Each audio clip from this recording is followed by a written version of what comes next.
아프가니스탄의 9개 지방 보건소에서 여성과 시각장애인을 돕고 난민 캠프에서 7년의 사역을 했던 한 선교사님의 삶과 사역을 소개할까 합니다. 그녀가 사역한 곳은 교전 지역이었습니다. 제가 실명은 언급하지 않겠습니다. 그녀가 아프간에 도착하자마자 누군가 급히 선교사님을 찾아와 캠프에 있는 한 여성을 도와달라고 요청했습니다. 선교사님이 가보니까 한 여성이 아기를 안고 있는데 이 아기에게 이 젖을 물리고 있는 모양이었습니다. 그런데 가까이 다가가 보니까 아기는 이미 죽어 있었습니다. 어머니의 젖도 마른 상태였습니다. 절망의 상황, 그녀가 해줄 수 있는 것이 아무것도 없었습니다.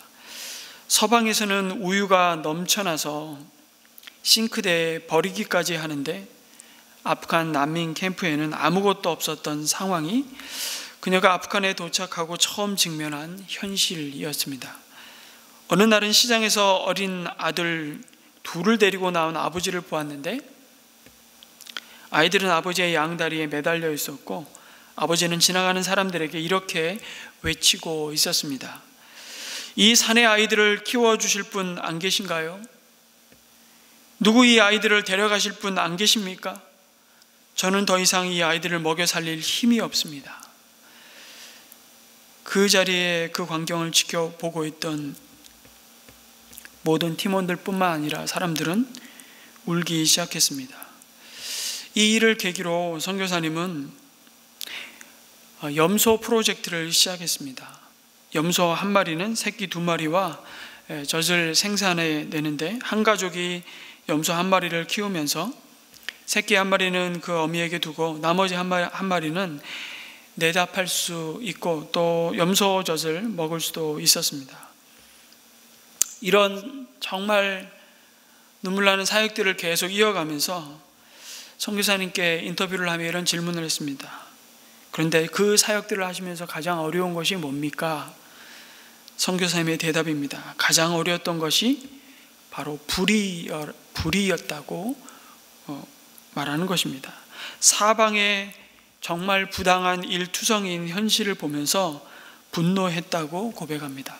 차를 타고 시장을 다니면 군인들이 가죽 뒤로 여자들을 때리는 걸 심심치 않게 볼 수 있었다고, 여자가 집 밖에 나왔다는 게 바로 그 이유였습니다.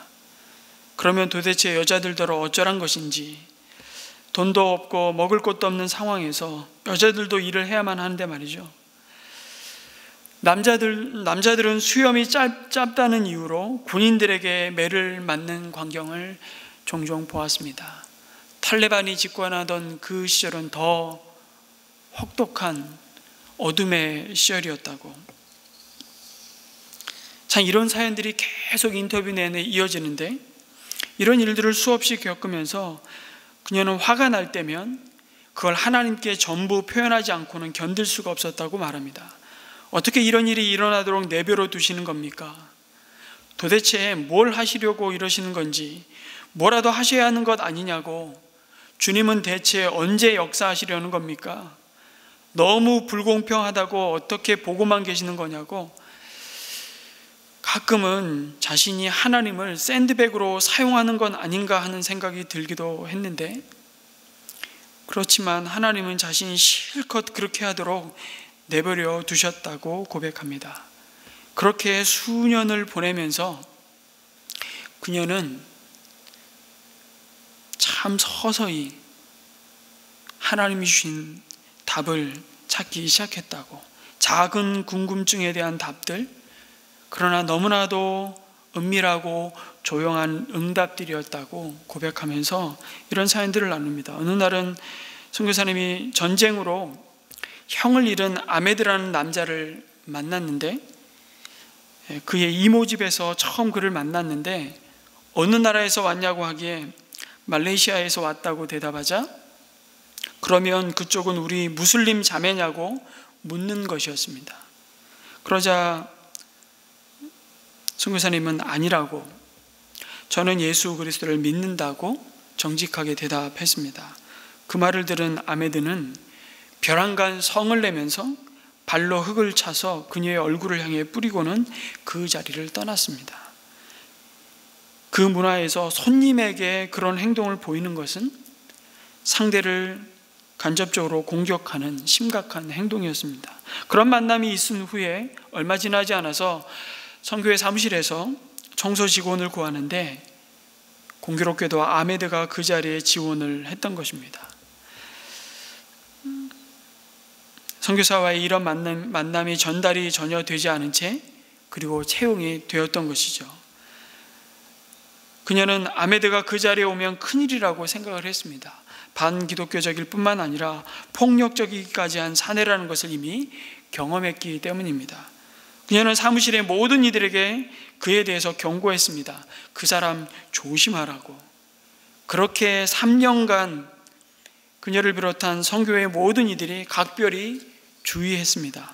드러내놓고 신앙 이야기를 하지 않으려고 애썼고 누가 대화를 엿듣지 않을까 해서 항상 조심했답니다. 그러다가 안식년이 돌아왔고 선교사님은 떠나기 전에 아메드에게 인사를 했습니다. 그 자리에서 아메드가 자신에게 묻더래요. 다시 돌아올 거냐고. 네, 당연히 돌아오죠 라는 대답이 이어졌고 그때 아메드가 나를 처음 만났던 때를 기억하시냐고 묻는 것입니다. 그래서 어찌 있겠냐고 하자 그때 그 자리에 자기의 이모가 없었다면 아마 어깨에 메고 있던 AK 소총을 들어 그녀의 얼굴에 쏴버렸을지도 모른다고 말하는 것이었습니다. 더 섬뜩한 생각이 들어서 뒤로 물러서는데 당시 그는 그리스도인이 근처에 오기만 해도 그렇게 분노가 치밀었던 것입니다. 그런데 자신이 지난 3년간 그녀를 비롯한 다른 선교회 사람들을 지켜봤다고 말했습니다. 그리고 하는 말이 이제는 그리스도와 그리스도인들이 다르게 보인다고 말하는 것입니다.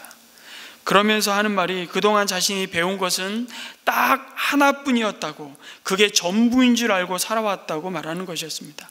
그것은 그리스도인들이 이슬람의 적이고 변절자이자 악당들이라고 배웠으니 그렇게 아는 것이라고 말하고 있는 것입니다.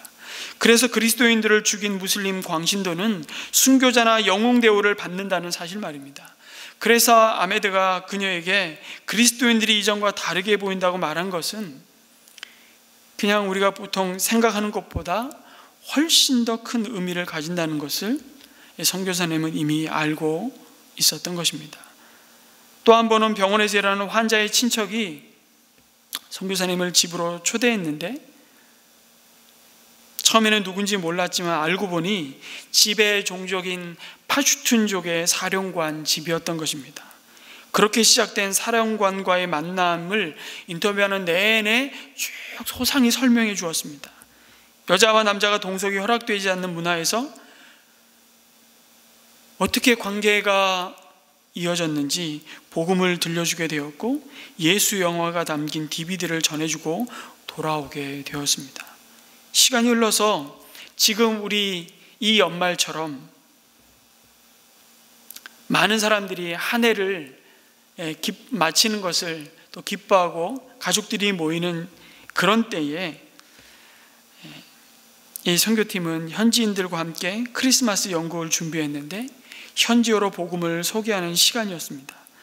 지금은 그런 게 허락되지 않지만 당시에는 가능했답니다. 그녀는 그 사령관을 초대했고 그랬더니 한 부대를 끌고 오더랍니다. 연극이 끝난 후에 설교자가 기도하기를 원하는 사람들은 앞으로 나오라고 초청했는데 사령관이 앞으로 걸어 나가는 것이었습니다. 설교자가 그의 어깨에 손을 얹고 기도하는데 옷섬에 권총이 만져지더랍니다. 하지만 아무 일도 일어나지 않았고 나중에 사령관이 그녀에게 이렇게 말하는 것이었습니다.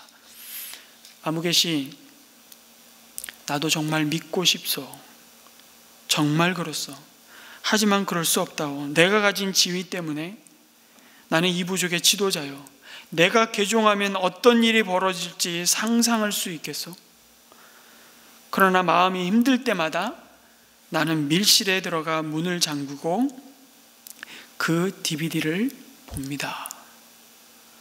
이 말을 듣는 순간 선교사님은 이런 고백을 합니다.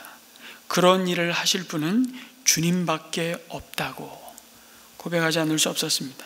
그로부터 얼마 지나지 않아 그 사령관이 세상을 떠났습니다. 아프간의 사역을 돌아보며 그녀는 이렇게 말합니다. 우리는 우리 안의 빛을 잘 깨닫지 못하고 지금 살아가는 경우가 너무 많습니다. 어둠에 압도당하기 때문입니다. 불이나 고통 따위 말입니다. 주변을 둘러보면 그런 것만 눈에 너무 크게 보이는 겁니다. 하지만 점점 더 알 것 같습니다. 내 안에 있는 빛이 이 생명에 얼마나 강력한지, 얼마나 큰 희망과 위로를 주는지, 얼마나 부드러운지를 우리는 그 빛을 볼 수 있습니다. 예수님은 세상의 빛이시지 않습니까? 그 빛은 어둠과 고통을 밀어낼 것입니다. 아니, 이미 밀어냈습니다. 마치 상처에 바르는 연고 같다고나 할까요?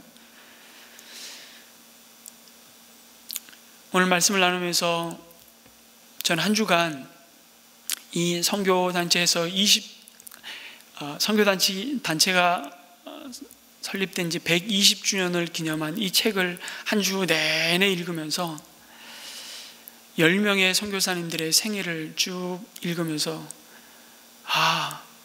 영생을 사는 자의 모습이 바로 이거구나. 너무 많은 이야기를 한 주간 읽으면서 내 안에 이미 이 생명의 능력이 내 안에도 동일하게 오늘 일하고 역사하고 있구나. 이거를 드러내시는 성령 하나님의 은혜에 푹 잠긴 한 주를 보냈습니다. 오늘 읽은 말씀에서 사도 요한은 교회를 향해 이 편지를 쓰는 목적이 무엇인지를 분명히 밝힙니다. 그것은 하나님의 아들이신 예수님의 이름을 믿는 너희에게 영원한 생명이 있음을 알게 하려 함이라고 분명히 말씀합니다.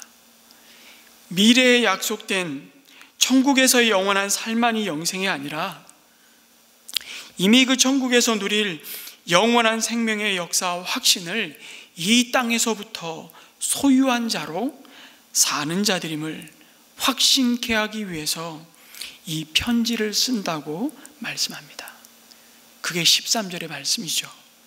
여러분, 영생은 생명의 길이를 말하지 않습니다. 죽은 다음에 오래오래 영원히 사는 것을 영생이라고 말하지 않습니다. 어차피 인간은 지옥에 가서도 영원히 살고 천국에 가서도 영원히 살지 소멸되지 않습니다. 천국에서 영원한 복락을 누리든지 지옥에서 영원한 형벌을 받든지 둘 중에 하나입니다. 그래서 영생이란 말은 생명의 길이를 말하는 것이 아니라 그 생명이 담고 있는 그 성격을 말합니다. 영생이란 말은 그래서 하나님의 생명을 말합니다. 영생을 소유한 자라는 이 그리스도인의 정체성은 그래서 우리가 하나님의 생명과 연결된 자라는 의미를 갖고 있습니다. 이 사실이 이 세상 사람들과 우리가 근본적으로 다른 사람이라는 것을 나타냅니다. 여러분, 영생이라는 이 단어 자체가 갖고 있는 뜻은 사실 원래 오는 세상의 삶입니다. 우리에게 주어질 오는 세상의 삶을 오늘 우리는 이 땅에서 이미 누리고 맛보고 그 영광스러움을 경험하며 살고 있다는 것입니다. 이것이 하나님의 약속이고 이 확신을 가진 자가 살아가는 삶의 방식과 태도가 너무나도 다르다는 것을 우리 가운데 사도 요한은 증거해주고 확인해 주기를 간절히 소망하고 이 편지를 썼던 겁니다. 하나님과 함께 이 땅을 살다가 하나님과 함께 영원한 천국을 여전히 사는 것입니다. 여러분이 이 영생이 여러분에게 있음을 알고 계십니까? 확신하십니까? 여러분은 오늘 이 세상을 떠나도 천국에 들어갈 것을 확신하십니까? 그게 왜 그렇게 중요합니까? 이 확신을 가진 성도의 삶은 더 이상 목적 없이 방황하지 않기 때문입니다. 이 세상을 향해 무기력하지 않기 때문입니다. 방향을 잃어버리지 않고 우리의 삶의 표대 되신 주님을 바라보며 하나님이 우리에게 주신 그 사명을 이루어가는 참으로 복된 삶을 살기 때문입니다. 우리가 무슨 일을 하든지 예수 그리스도를 믿는 이에게 이 영생이 있음을 아는 이 확신이 왜 중요합니까?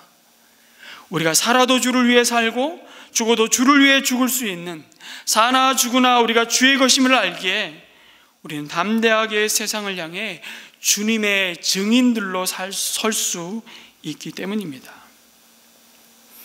그렇다면 여러분, 사도 요한의 편지를 1차적으로 받은 초대교회 성도들은 그 영생이 있음을 알지 못했나요? 이들은 이미 구원받은 백성들입니다. 그러나 그들 안에 이 구원의 확신과 영생의 확신에서 너무 많이 흔들리고 있는 그들의 연약한 믿음을 사도 요한은 보았던 것입니다. 더 큰 문제는 예수 그리스도 안에 약속되고 은혜로 주어진 이 영생이 이 땅을 살아가는 그들의 삶을 거룩하게 하고 기쁘게 하고 평강을 누리게 하는 복음의 능력임을 지금 그들이 경험하지 못하는 것이었습니다. 왜 그런 일이 벌어졌을까요? 계속해서 그들의 믿음을 흔들고 그 믿음을 떠나게 만드는, 그들로 하여금 옛사람의 본성을 따라 행하도록 끊임없이 악한 사단은 그 성도들을 유혹합니다. 공격합니다.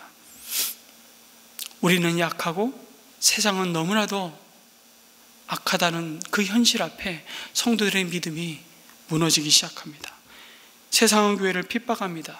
고난이 찾아옵니다. 예수 그리스도의 부활과 생명, 그 영생을 소유한 자가 불행 끝 행복 시작이라고 말하기에는 너무나 비참한 현실을 직면합니다. 예수의 이름을 믿고 그를 주라고 시인하는 순간부터 지불해야 할 대가가 너무 큰 것입니다. 생존의 위협을 받습니다. 정상적인 삶이 보장되지 않습니다. 모든 인간관계가 예수님을 믿는 순간부터 단절됩니다. 심지어 혈연 관계가 원수지간으로 변합니다. 이보다 더 고통스러운 것이 없습니다. 이것이 초대교회가 직면한 상황이었습니다. 영생을 소유한 것이 무슨 소용이 있단 말인가? 그런 탄식의 말이 나옵니다. 당장 그들의 삶은 모든 소망이 사라진 것 같은 절망이 밀려옵니다. 세상의 모든 사람들로부터 배척받습니다. 그들에게 영생이 있다는 사실에 아무런 의미를 발견하지 못하는 현실을 곧 직면하게 되는 것입니다. 그뿐만이 아니죠. 그들의 믿음을 시작케 하시고 온전하게 하시는 이인 예수님에 대해서 거짓된 가르침이, 오염되고 잘못된 가르침이 교회 공동체를 어지럽게 합니다. 육체로 오신 주님을 부인하는 그 헬라 철학의 영향을 받은 초기 영지주의자는 당연히 육체의 부활을 거부하는 가르침으로 성도들의 영생에 대한 믿음과 확신을 흔들어 놓았습니다. 그것은 그들이 믿음의 좁은 길을 걸어가는 결단과 그 헌신을 무의미하고 무기력한 것으로 만드는 일이었습니다. 도대체 영생을 소유한 것이 뭔가? 이 영생을 소유케 된 믿음의 깊은 회의가 찾아옵니다. 믿음으로 하나님께 나아가는 모든 예배와 기도와 순종의 행위가 무의미해집니다. 영혼의 깊은 침체가 밀려옵니다. 영혼의 깊은 어둠이 그들의 믿음을 덮어버립니다. 그토록 확신했던 진리가 가장 불확실해 보이는 현실 앞에 그 의심의 먹구름이 되어 우리의 마음을 가득 채우기 시작합니다. 어쩌면 올 한 해 우리는 코로나 상황 가운데 이 깊은 영적 어둠의 때를 지나가고 있는지도 모르겠습니다. 성도를 둘러싼 삶의 자리가 그들이 하나님의 생명을 가진 자라는 확신과 당당함과 영광스러움을 보여주는 것이 아니라 오히려 위축되게 만들고 갈등하게 만들고 회의하게 만듭니다. 아니, 내가 나를 봐도 참 초라해 보이고 연약해 보이고 나를 통해 무슨 선한 일이 이루어질 것 같지 않아 보이는 것입니다. 여러분, 그럴 때가 있지 않습니까? 아니, 지금 그 영혼의 깊은 어둠의 터널을 지나가고 혹시 계십니까? 그를 향해 요한의 입을 통해 하나님은 다시금 말씀하십니다.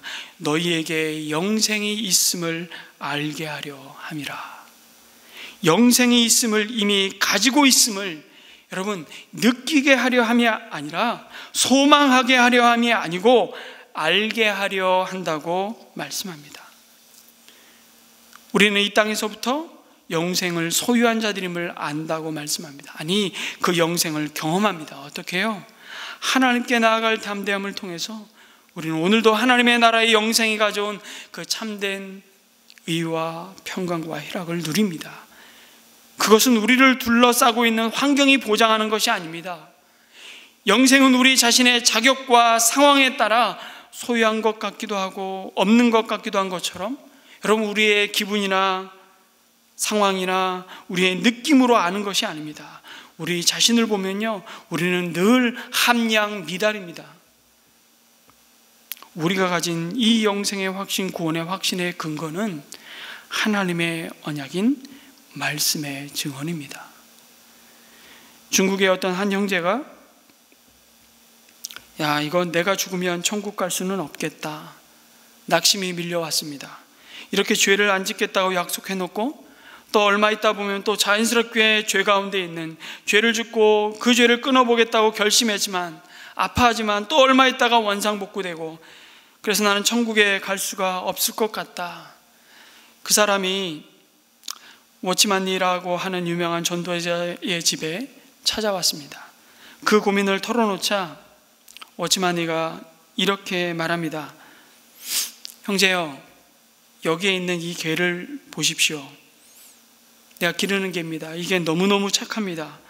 이 개는 함부로 상에 달려들지 않습니다. 이 개는 밤새 집을 지킵니다. 이 개는 앉아 있으라고 하면 앉아 있고 서라면 서고 가라면 가고 오라면 오는 참 순종적인 개입니다. 이 개는 밥을 흘리지도 않고 아무 데나 가서 똥 싸지도 않습니다. 이 개는 참으로 훈련된 좋은 개입니다. 여기에 있는 이 애는 제 아들입니다. 똥도 못 가립니다. 아무 데나 쌉니다. 제가 싼 거 처리도 못합니다. 밥도 아무렇게나 먹습니다. 반은 퍼서 흘립니다. 이 애가 가는 곳마다 집안은 폭탄을 맞습니다. 이 아이는 도움이 되지 않습니다. 도움이 많이 되는 저 개, 도움이 전혀 안 되는 아들, 자격이 있는 개, 자격이 없는 아들, 행실이 선량한 개, 행실이 개판인 아들, 제가 죽으면 제 재산을 이 둘 중에 누가 상속받겠습니까? 그러자 이 개판인 아들이 당연히 받죠. 똑같습니다. 여러분이 함양미달의 삶을 해결해야 구원의 확신과 영생의 확신을 받는 것이 아니고 이 영생의 확신이 있어야 그 함양미달을 해결해 나갈 힘이 주어지는 것입니다. 그게 은혜입니다.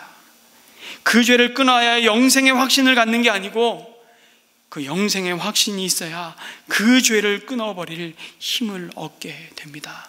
당신은 변한 것 같지 않지만 변해가고 있습니다. 그 얘기를 한 거예요. 성경은 이렇게 분명하게 약속하십니다. 요한복음 5장 24절 말씀입니다. 우리 같이 한번 읽을까요? 시작. 내가 진정으로 너희에게 말한다. 내 말을 듣고 또 나를 보내신 분을 믿는 사람은 영원한 생명을 가지고 있고 심판을 받지 않는다. 그는 죽음에서 생명으로 옮겨갔다. 동일한 내용을 요한복음 6장 47절에서 또한 이렇게 말씀합니다. 내가 진정으로 너희에게 말한다. 믿는 사람은 영생을 가지고 있다 말씀하십니다. 영생을 가지게 될 것이다? 아니요. 영생을 가질지도 모르나니? 그런 것이 아니고 영생을 가지고 있다라고 말씀하십니다. 예수님이 이미 약속하시고 선언하신 것에 대해서 저와 여러분이 무슨 권위로 아닙니다. 저는 못 갑니다. 아무리 그렇게 말씀하셔도 저는 천국 못 갑니다. 그게 겸손입니까? 아니요. 그것은 예수님을 거짓말하는 자로 만드는 것입니다. 성도는 자신에게 영생이 있음을 하나님의 약속의 말씀을 근거로 확신할 수 있고 확실히 알 수 있다고 사도 요한은 가르치고 있습니다. 그러니 흔들리지 마라. 흔들리지 말고 이 믿음의 경주를 싱싱하게 달려가라고. 제가 오늘 밤 이 세상을 떠나도 천국에 들어갈 것이 확실하다고 말하는 것은 겸손한 간증이지 내가 그만한 자격과 자질을 갖추었다는 건방진 선언이 아닌 것입니다. 어떤 사람들은 이렇게 말합니다. 이 구원의 확신이 없어야 죽을 듯 말 듯 충성하지, 천국까지 보장되었다고 하면 인간들이 막 제 마음대로 산다니까요. 아닙니다. 그렇지 않습니다. 구사일생으로 살아온 사람이 이제 생명 얻었구나, 이제 내 마음대로 내 하고 싶은 대로 한번 살아봐야지, 그렇게 함부로 삽니까? 그렇게 하겠습니까? 반대입니다. 암에서 고침받은 사람은요, 어느 때보다 더 몸 관리에 신경을 쓰고요, 그리고 그때 끝났을 삶을 연장시켜 주신 하나님께 감사하며 더 의미 있고 보람 있는 삶을 살기 위해 매 순간을 여러분 다른 자세로 임하게 될 것입니다.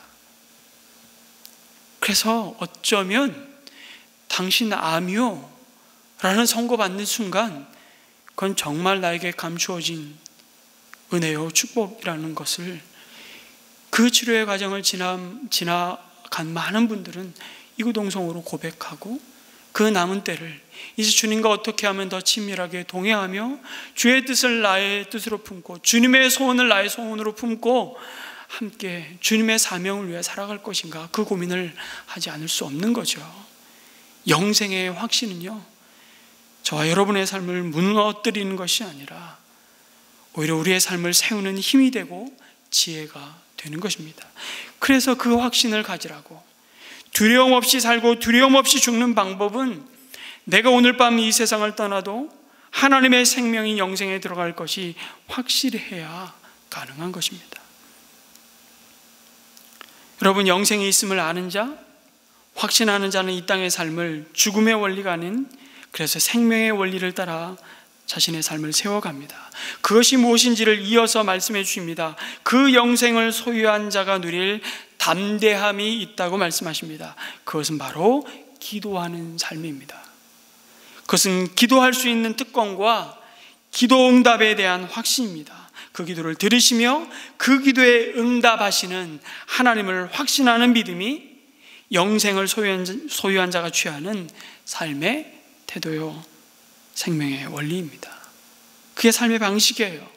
이 땅에서 하늘의 생명, 영생을 누리고 죽음의 방식이 아닌 생명의 방식으로 사는 길이 바로 기도입니다.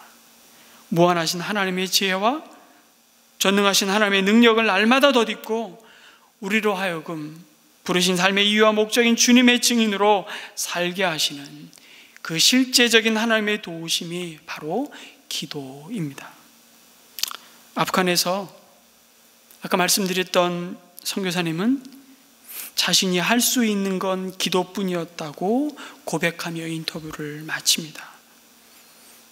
그 이야기를 간증마다 여러 번 반복하면서 아프간에서는 일기나 기도 노트를 가지고 있을 수 없었다고, 발각되었다가는 죽을 수도 있으니까. 그래서 주님께 이렇게 말했답니다. 모든 게 주님 손에 있습니다. 제가 기록할 수 없는 생각과 기억과 기도를 모두 올려드립니다. 그것들이 필요할 때 주님께서 다시 돌려주시리라고 저는 믿습니다.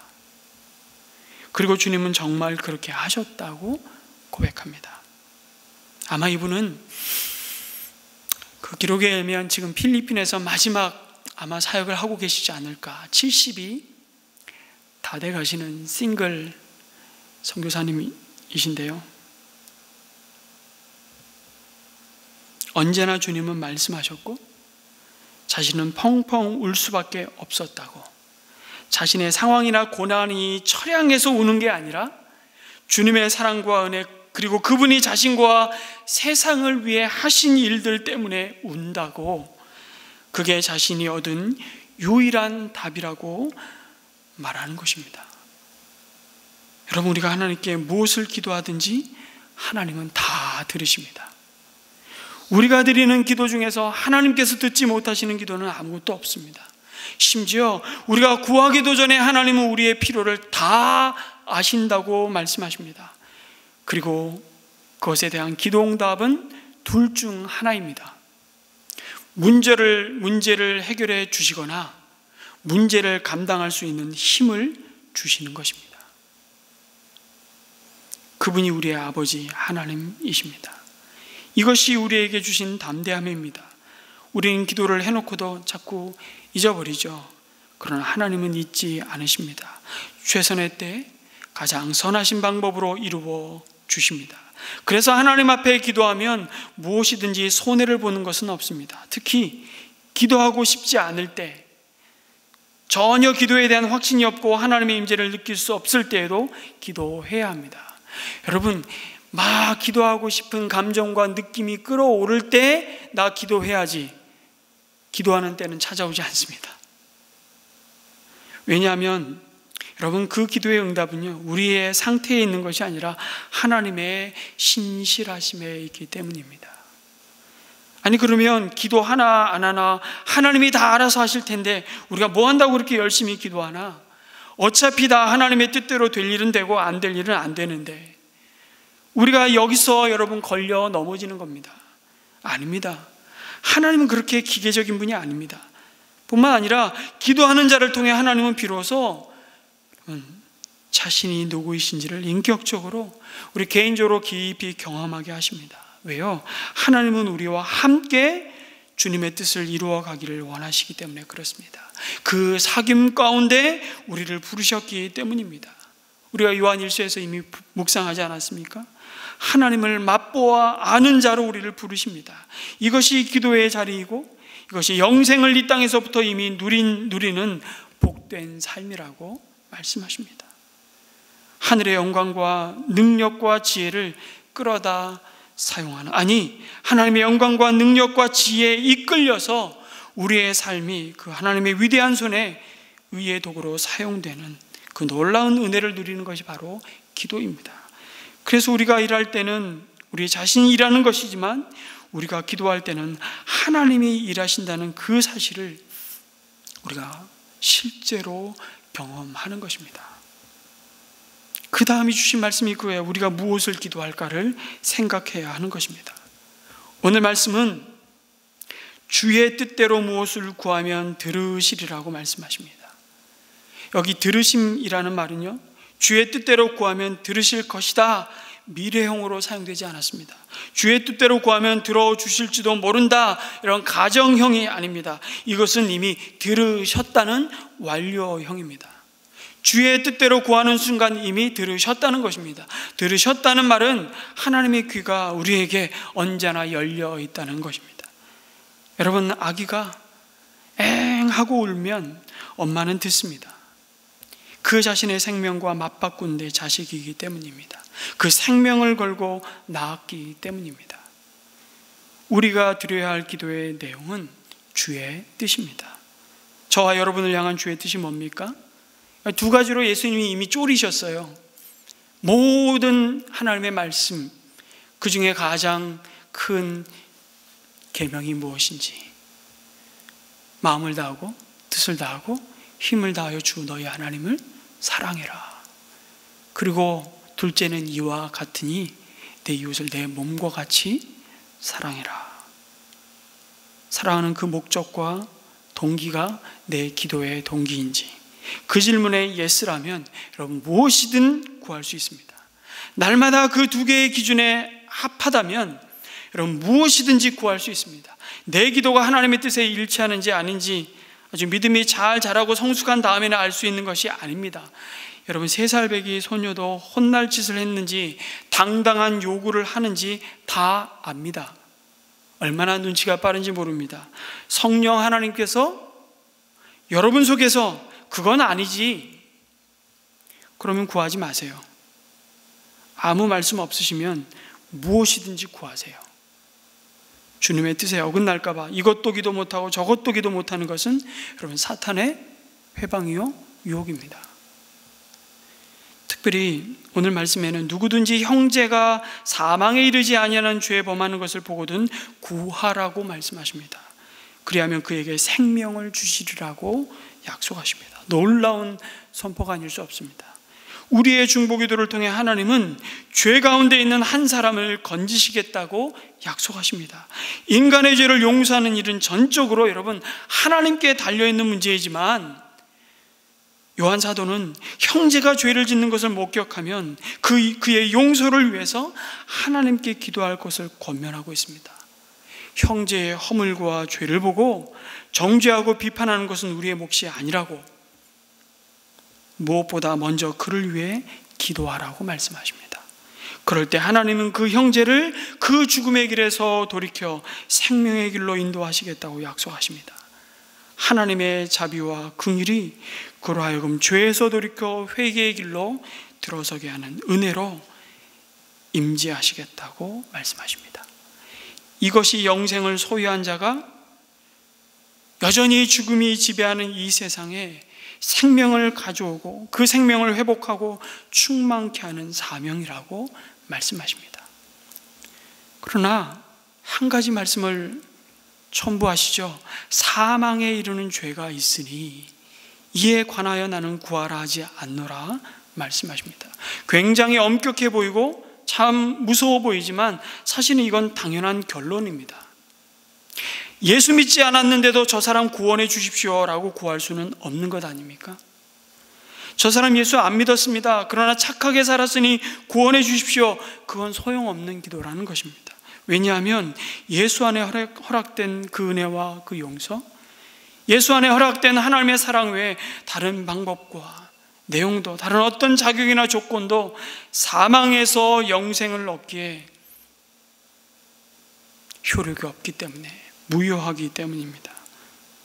여러분, 천국을 죽은 다음에 누리는 사람은 바보입니다. 이 땅에서 당당한 삶을 누리길 원합니까? 그 영생의 확신 있는 삶을 살기 원하십니까? 그렇다면 영생의 확신에 여러분의 삶을 세워야 합니다. 돈줄이라는 밧줄, 직장이라는 밧줄, 건강이라는 밧줄 다 믿을 수 없습니다. 이번 주도 우리 공동체에 연로하신 부모님들을 먼저 하나님 품에 떠나보내고 많은 슬픔 중에 있는 우리 가족들이 있습니다. 하나님의 위로하심을 또 위해서 기도하지만 우리 늘 하나님 뵐 날을 준비하며 순례자로 이 땅을 살아가는 자들입니다. 우리 변현석 목사님 아버님 73세 아직도 한창 주의 선한 일을 하셔야 할 장로님이신데 갑자기 심근경색으로 어제 소천하셨습니다. 그냥 목욕탕 갔다 오시다가 목욕탕에서 심근경색으로 하나님의 부르심을 받았는데요. 여러분, 건강이라는 밧줄 우리 다 믿을 수 없습니다. 우리가 믿을 수 있는 밧줄은 예수님의 약속입니다. 요한복음 10장 28절 29절은 그 약속을 우리에게 이렇게 선포합니다. 나는 그들에게 영생을 준다. 그들은 영원토록 멸망하지 아니할 것이요 또 아무도 그들을 내 손에서 빼앗아가지 못할 것이다. 그들을 나에게 주신 내 아버지는 만유보다도 더 크시다. 아무도 아버지의 손에서 그들을 빼앗아가지 못한다. 우리는 예수 그리스도를 통해 영원한 생명을 이미 소유한 사람들입니다.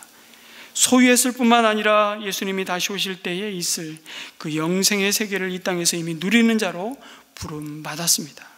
그것이 긍휼하심을 받고 때를 따라 돕는 은혜를 얻기 위해 은혜의 보좌 앞에 담대히 나아갈 수 있는 기도의 자리라고 사도 요한은 가르칩니다. 여러분, 기도는 안 하자니 찜찜하고 하자니 힘들고 어렵고 귀찮은 그런 무거운 짐이 결코 아닙니다.